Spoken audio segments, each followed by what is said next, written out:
Jusqu'à présent, on a vu la loi d'Ohm, le point d'usure de tension, la loi d'Émaille et la loi des nœuds. Grâce à toutes ces formules, on peut retrouver diverses informations comme la tension, l'intensité et la résistance dans un circuit. Mais lorsque celui-ci devient plus complexe, déterminer une valeur précise à un endroit précis prendrait trop de temps et de calcul. Mais ne vous inquiétez pas, un ingénieur français du nom de Léon-Charles Thévenin a remédié à ce problème, grâce au théorème portant son nom. Salut à tous, moi c'est Raven et aujourd'hui on se retrouve pour une nouvelle vidéo.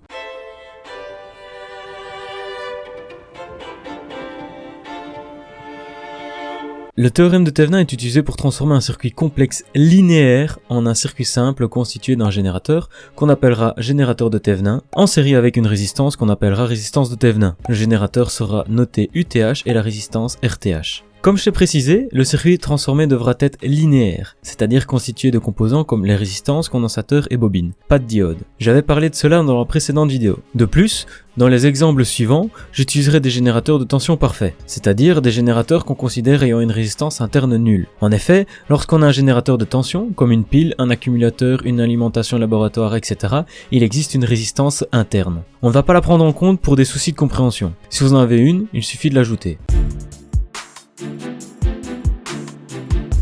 Pour commencer, prenons un circuit simple composé d'une source VCC de 10 volts ainsi que 3 résistances R1, R2 et RL de respectivement 1000 ohms, 4000 ohms et 2000 ohms. On veut connaître la tension entre A et B et l'intensité circulant de RL. Pour info, on utilise RL car cela signifie load résistance qui veut dire résistance de charge. Dans cet exemple, les résultats seront confirmés par montage réel. Bien entendu, les valeurs seront légèrement différentes dues à la précision des résistances, mais globalement, les résultats seront très proches. Parenthèse étant faite, passons au procédé. Pour commencer, on va trouver la tension de Thévenin UTH. Pour cela, on va ouvrir le circuit entre le point A et le point B en retirant résistance de charge RL. Comme on peut le constater, une fois le circuit ouvert entre A et B, on peut utiliser la loi d'Ohm ou bien le pont d'usure de tension pour trouver la tension aux bornes. On va appeler la tension entre AB la tension de Thévenin. Si on se souvient de la vidéo sur le pont d'usure de tension, cela nous donne UTH est égal à VCC fois R2 divisé par R1 plus R2. UTH est égal à 10 fois 4000 divisé par 5000. UTH est égal à 8 volts, ce qui se confirme par le montage. Ensuite, on va calculer la résistance de Thévenin. Pour cela, on va court-circuiter la source d'alimentation VCC qui est une source de tension. Pour la source de courant, il faut ouvrir le circuit. Court-circuiter la source revient à joindre les deux côtés. Bien évidemment, c'est la théorie, il ne faut pas le faire en pratique. Lorsqu'on observe attentivement le schéma, les résistances passent de série à parallèle. Il ne reste plus qu'à calculer la résistance équivalente en parallèle qui sera la résistance de Thévenin. 1 sur RTH est égal à 1 sur R1 plus 1 sur R2.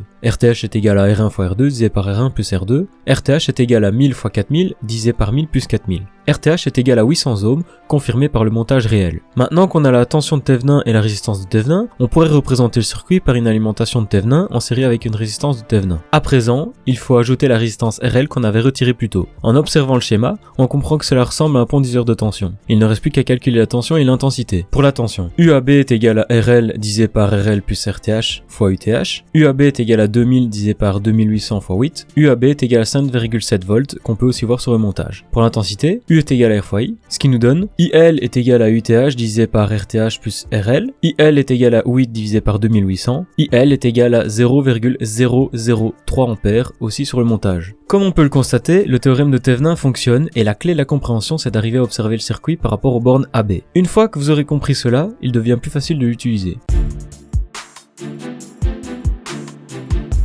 On a un circuit composé d'un générateur de tension de 3 volts ainsi que 4 résistances R1, R2, R3 et R4 de respectivement 200 ohms, 100 ohms, 200 ohms et 100 ohms. On souhaite connaître la tension ainsi que la résistance de Thévenin aux bornes AB. Pour cela, il va falloir diviser ce circuit en deux parties distinctes. On va ajouter les bornes X et Y afin de calculer le théorème TH1 et ensuite on calcule le théorème TH2 pour les bornes AB. Ce qui nous donne le schéma suivant. On se retrouve avec un circuit composé d'un générateur de tension de 3 volts ainsi que d'une résistance R1 de 200 ohms et d'une résistance R3 de 200 ohms. Calculons le théorème de Thévenin aux bornes X et Y.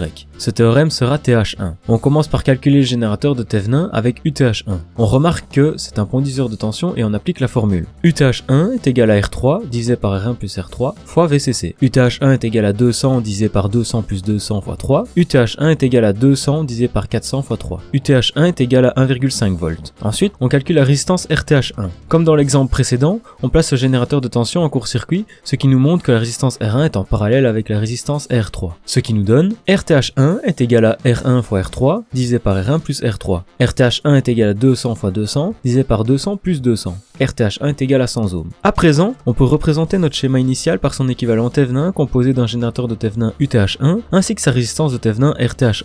Il ne reste plus qu'à l'associer avec le reste du schéma pour déterminer TH2 aux bornes AB, ce qui nous donne le schéma suivant. On a notre circuit composé d'un générateur de Thevenin UTH1 ainsi que 3 résistances, RTH1, R2 et R4 qui font chacune 100 ohms. Il ne reste plus qu'à calculer UTH2 et RTH2 pour connaître AB. On commence par calculer UTH2 avec la formule du pondiseur de tension. UTH2 est égal à R4 divisé par RTH1 plus R2 plus R4 fois UTH1. UTH2 est égal à 100 divisé par 300 fois 1,5. UTH2 est égal à 0,5 volts. Ensuite, on calcule RTH2. Pour cela, on court-circuite le générateur de tension. On remarque que RTH1 est en série avec R2 et ceux-ci sont en parallèle avec R4. Ce qui nous donne RTH2 est égal à RTH1 plus R2 parallèle à R4. RTH2 est égal à 100 plus 100 parallèle à 100. RTH2 est égal à 200 fois 100 divisé par 200 plus 100. RTH2 est égal à 67 ohms. À présent, on peut représenter le schéma de base par l'équivalent de Thevenin. Si on avait une résistance entre AB, il ne restait plus qu'à remplacer et à calculer. Et si vous avez un schéma semblable plus long, il suffit de continuer le procédé.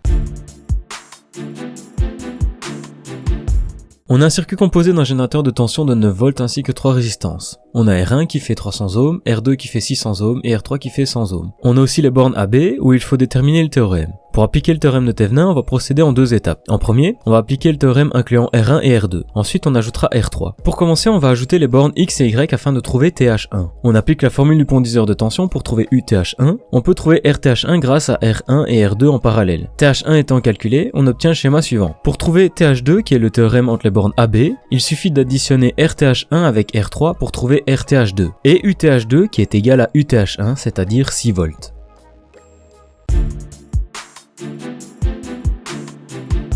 Dans cette vidéo, on a vu le théorème de Thevenin en appliquant la méthode étape par étape. Pour ce faire, il faut retirer la charge, décomposer le circuit en autant d'étapes que nécessaire, trouver chaque générateur et résistance de Thevenin pour chaque étape, ajouter la charge à l'équivalent Thevenin final, calculer. Gardez en tête qu'il faut regarder le circuit en fonction des bornes ouvertes, car cela impacte les différents calculs. Si vous cherchez l'intensité à un endroit différent du circuit, il faudra recommencer le procédé. Bien entendu, il y a aussi d'autres méthodes possibles afin de déterminer le théorème. Voilà, c'est déjà la fin de la vidéo. J'espère que vous l'avez aimé. Si c'est le cas, comme d'habitude, n'hésitez pas à la partager, à mettre un j'aime, un commentaire et à vous abonner si ce n'est pas déjà fait. La prochaine vidéo sera sur le théorème de Norton. Moi je vous dis à la prochaine et d'ici là, portez-vous bien.